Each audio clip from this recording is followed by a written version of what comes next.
喺香港推動運動發展，好多人睇嘅係成果，但係我睇嘅係堅持。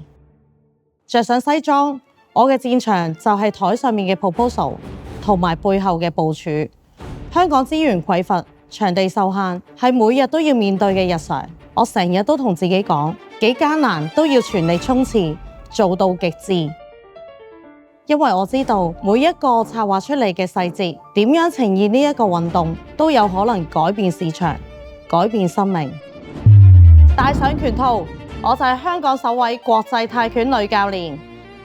喺當初呢個男性主導狹窄嘅市場裏面，我學識嘅唔係退後，而係點樣衝破困局。拳館嘅空間雖然有限，但係我嘅夢想從來都冇上限。擂台教曉我嘅係勇於面對挑戰，無論面對幾強大嘅對手，都要保持冷靜，穩守突擊。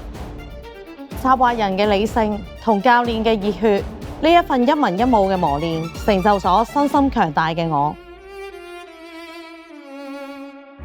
環境越係艱難，我越要打出屬於香港運動界嘅節奏。我係伊花珍，呢個係我永不言敗嘅故事。